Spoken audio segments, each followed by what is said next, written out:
not do any kind of introduction, just like, Yeah. Don't bother. We are now living in ground zero. This is the ground zero.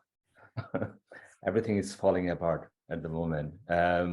So the original plan was, do a podcast on, the things going on last couple of days, and suddenly from nowhere, there's boom, that Liz Truss is gone just a couple of minutes ago.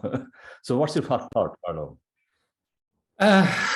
Okay, right, where do we go from here? Okay, I think Truss going is just remarkable, isn't it? The shortest lived Prime Minister ever. Well, we can open a doodle poll. Everyone can get a chance to have their half an hour as Prime Minister. That's longer than a Tory Prime Minister currently, it looks like. But it's behind. What's behind it? Behind it is there's a real crisis, both within the Tory party, but more generally about the direction of British capitalism. And whilst they could unite behind pro-Brexit Boris Johnson's position for the most part, I mean, some of them will remain, the majority of them were for Brexit. But within that, there is a deep division about how quickly you can introduce neoliberal reforms and the kind of shock therapy Liz Truss was pushing. And that attempt to try, to use their phrase, going too fast, not explaining themselves fully. Everybody knew what they wanted. There was no problem of explaining. Everybody knew what they wanted. And it was unacceptable for large swathes of British capitalism and international capitalism.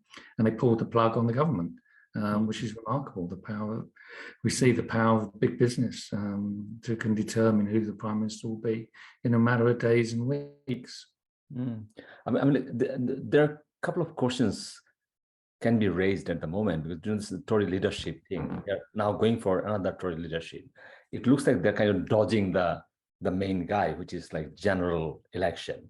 So they're not going for general election. They're just bypassing and then trying to bring back some kind of recycled product again. But it looks like they don't have much control, the bigger picture, the economy, because it's much bigger than them. So that 100,000 or 200,000 Tory members who actually elect these leaders, they just cannot deliver, even for 69 million people. Yeah, and it's quite remarkable. They've been explicit. They cannot allow the Tory party members, let alone the electorate, the Tory party members to decide who the Prime Minister is, because they can't be trusted to get the right one. And so, but it begs the question whether they'll be able to get a unity candidate. It's not clear. The deep divisions in the Tory party are so deep that it's not clear that one side will give way to the other. So this instability will carry on within the Tory party. But the reality is, what does it reflect in the wider economy and for working class people? Austerity is on the agenda, very, very deep austerity cuts. That's what they're committing to. And there'll be huge cuts to public expenditure and social welfare. Clearly, they're going for stronger, even stronger anti-union legislation. So they're out to make the working classes pay for this crisis. And it's a crisis that is embedded within British capitalism. And if they can make workers pay for it, they will do. There's no doubt about it. But also there's a serious risk there as well. So if they want to, do it again and again, and then the people might think that, oh, this is not going anywhere, and the way the situation on the ground, the energy cost, the war in Ukraine, and like everything is like almost like I cannot breathe situation, and then they are doing this kind of shenanigans about party leadership and all this. Like who's gonna come back again? Like either Rishi Sunak and all those people. They also know what they're planning to do. But the problem is these things will not work. Will definitely not work. So the bigger picture is the market will react negatively again. And the problem is, and then you have to go back again. So like how many times? I think as a kind of policy, we have to think more carefully now. Well, I mean, what's behind Truss's attempt to try and get what I think is shock therapy into the British economy, an equivalent of the Chile shock therapy from the Chicago School in 1973, which was about really the privatization of whole swathes of the Chilean economy. or a version of it in 1989 into Russia. Again, the wholesale privatization and enrichment of a small set of individuals, oligarchs, who suddenly became billionaires overnight. And what Truss was trying to do was something akin to that for the British economy. That's why she identified the areas where she railed against in terms of the Treasury view, the anti-growth coalition, sound money. What this was all about was trying to reshape the British economy through shock therapy. The problem with it was that most of the British economy is within private hands. It's not nationalised. It's not going to be nationalised by a left-wing government. Quite the opposite. They've got a right-wing government. And therefore, the shock therapy would have undermined large swathes of British capitalism, from the finance sector to the manufacturing and services. And no one would have known who was going to be the winner of this. And that's why big business destabilised this government through the collapse of the bond market. Why the bond market? Is because the bond market is the way in which government issues new money, but most importantly, creates debt for the British government. And that debt is used repeatedly to bail out big business. It was used in 2008 for that financial crash, where they nationalised large swathes of private banks and private firms' debt, and nationalised it under the British government. And then it was used in 2020 with the bailout of big business because of the COVID crisis, which went to furlough for workers' wages, but not all of it. So really what they're worried about is the ability of the British government to continue doing that. And that's why Truss was arguing that it doesn't matter what happens with debt, we can have unfunded tax cuts. And the Tories and big business don't care about that. They care about the implications of unfunded expenditure by government, because it undermines the ability of government to continue to bail out big business when crisis comes. So Truss had a destabilising agenda for the British economy based on the idea of shock therapy. And to do that, it meant attacking what she called the Treasury view. The idea behind the Treasury is that you have to stabilise the supply of money, sound money they call it, and to do that controls inflation. And to do that, you have to have government trying to balance books and not driving up debt, and therefore that instills austerity into the economy. Truss was attacking all of those ideas, and the destabilisation of the British economy was the trigger for the reaction to Truss's approach. So when she says we went too fast, or we didn't explain ourselves, it's not because big business is opposed to these elements. It's big business wants to know what the outcome is before the elements are put in place. They want guarantees of this, and that's what they weren't getting with Truss's approach. And that's why they want a safer pair of hands to push through austerity, to continue with pressing down on debt, and also to guarantee price stability for them to be able to make profits. That's why the divisions are so deep in the Tory party. They've got very, very different approaches to the same problems of lack of profitability, lack of growth, lack of development in the British economy, and a reliance upon a race to the bottom, which is what Brexit is really about. Well, it's quite an astonishing thing what Tories have been doing. What you said, like, this 2008 crisis and then 2020 with this coronavirus, the amount of bailed out all the rich people got, basically, they got serious amount of money. Now, on the top of that, this person came to power with this kind of a small mandate, and then she wants to do more for them. Just like extraordinary, what was the right word? It's like, do you think they overestimate their power? Truss and her backers have a deep belief in the free market. What they mean by that, they don't mean free markets at all. They mean free markets for them as opposed to free markets for others. So it's always biased towards whoever's the beneficiary of this. But their belief in free markets is underpinned by an idea that if you can allow prices to dictate and determine the allocation of resources, if these prices are accurate, then you get efficiency in terms of the allocation of resources and development as a result. So the idea of an entrepreneurial spirit, if you allow prices to reflect real prices in the economy. The problem with that is there isn't a free market. Markets are constructed by governments and they're constructed by regulation, so that the winners are predetermined. Big business is predetermined the outcome because of the way they structure trade, they structure prices within markets. So there's cartels. Firms can privately get together and say, well, we'll fix prices ourselves. Or firms can be big enough that they can dictate prices to smaller firms in the same market. Or they can involve government in terms of the regulation of markets to favour their outcomes. So international trade is regulated, and your standard is someone else's protection. And therefore, someone's introduced a standard for anything, and it acts as a barrier to trade from somebody else. And therefore, all markets outcomes are largely predetermined by the way in which they're regulated by governments and the way in which those regulations are constructed. You can see that in the Ukraine war.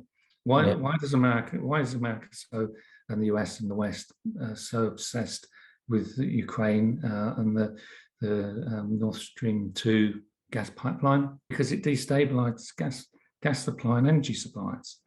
Cutting that off, the war in Ukraine cutting that off, means that the West has to abide by the regulations imposed by the biggest dominant energy provider and in the Western world, which is dominated by America.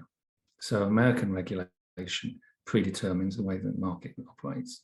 And that's what we're seeing with trusts, why there's so much opposition to it from big business. Those regulations aren't clear who's going to be the beneficiaries of this. She wanted to tear up regulation. So yeah, one of the groups who she thinks are anti-growth, for some reason, I know why, but anyway, we'll come to that later, is environmental groups. So whether it's the Royal Society for the Protection of Birds, that well-known anti-growth organisation, the National Trust, and other environmental groups. Why does she rail against them as being anti-growth? It's because they want to have regulation on the environment. What regulation? They want to regulate the way in which farming and agriculture takes place. And they want to remove regulation to allow big business to dominate. And that what domination will that be? It'll be the large pharma companies who produce GM seeds. It will be large farms who can produce meat at low cost with all sorts of insecticides and antibiotics pumped into these things. So it's setting the ground for large-scale capitalism. And the problem with that, of course, is there's lots of small-scale capitalists who recognise they'll go by the wayside if this happens. And therefore, there's a reaction against it within big business because the outcomes are not certain by any stretch of the imagination. I mean, especially like last night, I mean, it was quite an extraordinary scene in the parliament. Like when like the government is itself crumbling, no one knows like who's in control. And in between of that storm, this like tsunami storm, they're trying to pass that like legislation on like fracking. I mean, it's like people are dying. You don't care about people are dying. So you need your chunk of cash right now. Give it to me right now. Yeah. So why does Truss want to introduce deregulation to allow fracking to take place? Because it benefits big business in the oil and gas industry. But it's also in renewables. Why does she want to have renewable energy, wind, solar, and so on, have a windfall tax? Because its unit price is linked to the price of gas. Windfall tax is precisely in order to deter investment in renewable energies and bankroll the carbon-based technologies and favour the carbon-based technologies. So they want intervention in the economy, free markets, the way they pose it, to change price signals to ensure outcomes are certain types of outcomes, which is carbon-based technologies, big business, finance, and manufacturing, and so on.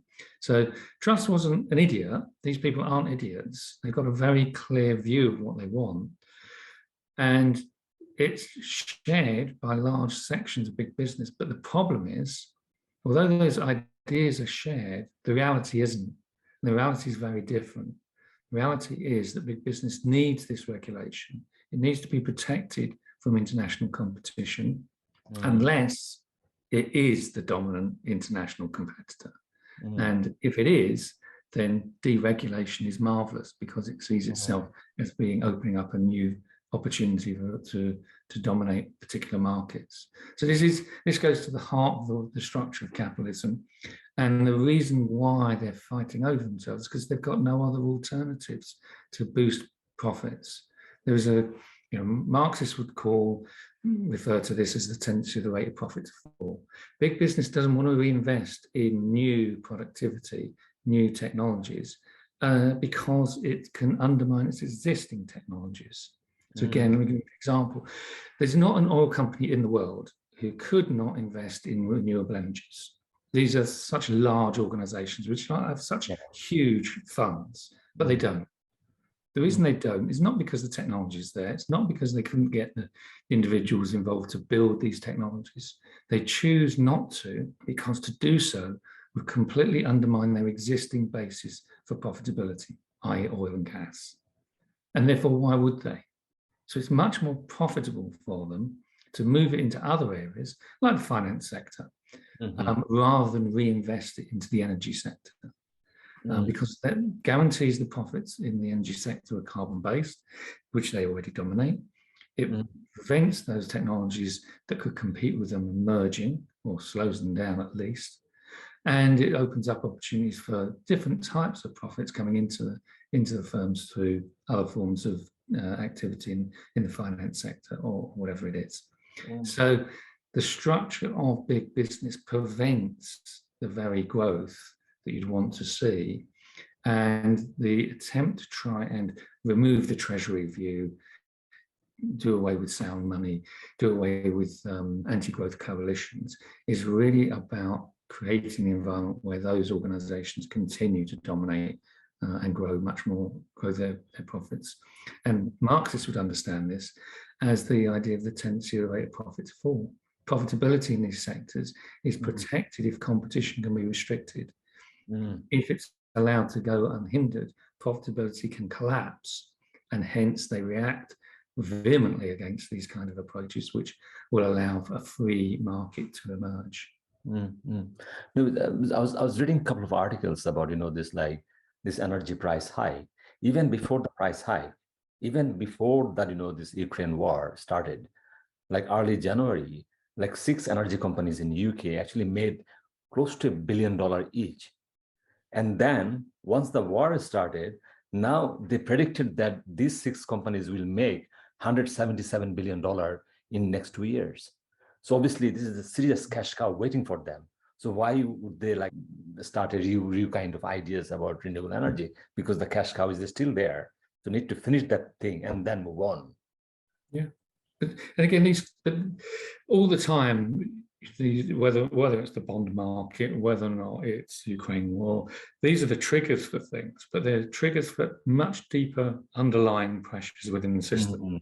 So again, one of the pressures within the system has been the growth of inflation, which again predates the Ukraine war. If you remember back 2021, there was a container ship got stuck in the Suez Canal. Yeah. They got stuck there for a couple of weeks. And the problem with this ship stuck in a canal was that container ships then had to go a long way around to get to wherever they were going, increasing costs and delaying time on supply chains.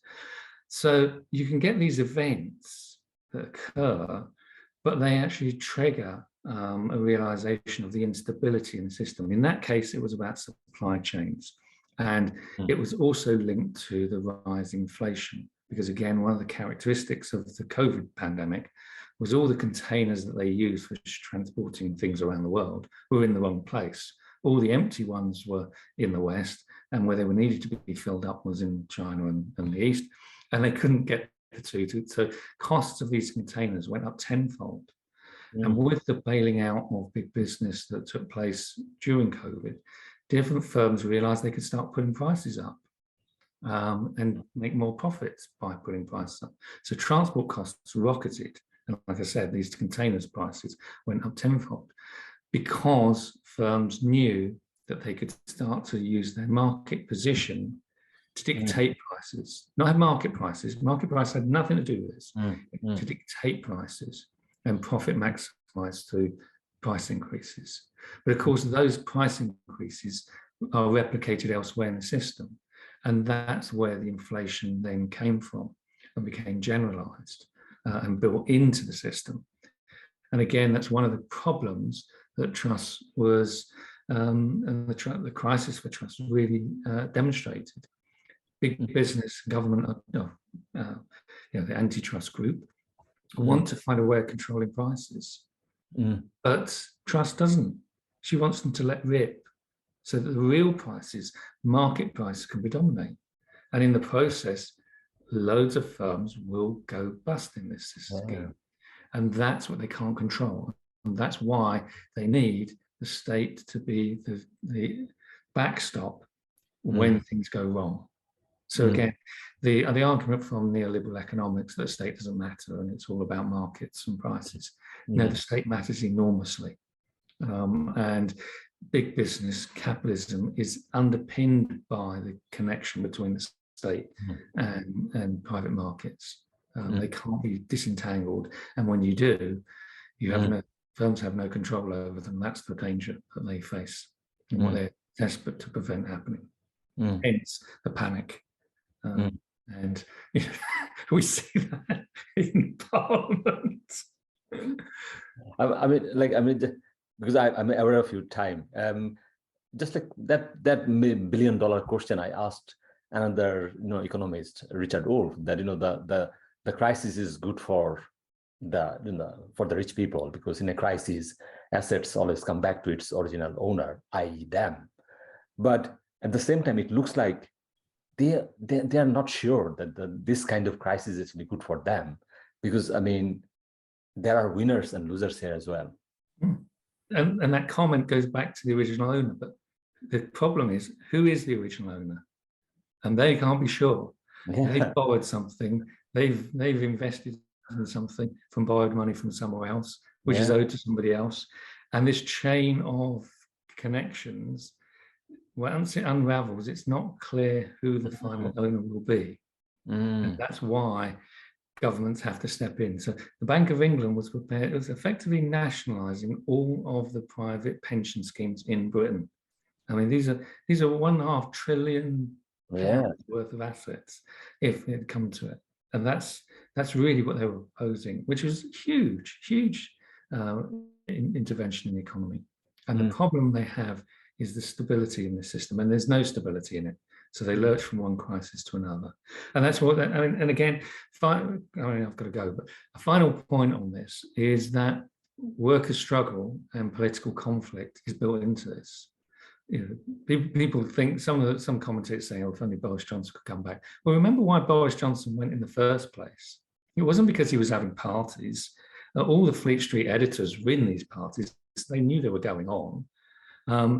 It was because of the inability of Boris Johnson to deliver for big business. And the delivery was the attacks on working class pay, conditions and living standards. And that's what started to generate the reaction in terms of industrial unrest.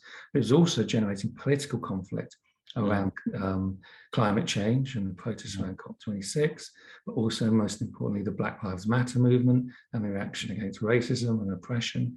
So you could see how these political movements and industrial movements could start coming together to be much more powerful. And that was putting pressure on Boris Johnson and others and our trust to prevent them going ahead with these kind of changes that they were talking about. So the more we fight back, the more we resist, the harder it is for the Tories and neoliberalism to gain the upper hand in this environment. And the more we stand to be able to roll back the changes that will destroy people's living standards. Yeah. Thank you, Carlo. Absolute pleasure. No, it makes so much sense now. There's hope now. There's always hope. Thank you. Thank you, Carlo. Okay, so you go for your next meeting. Okay, take care. I know it's short, but see how you go. Yes. Cheers. Okay. Bye-bye.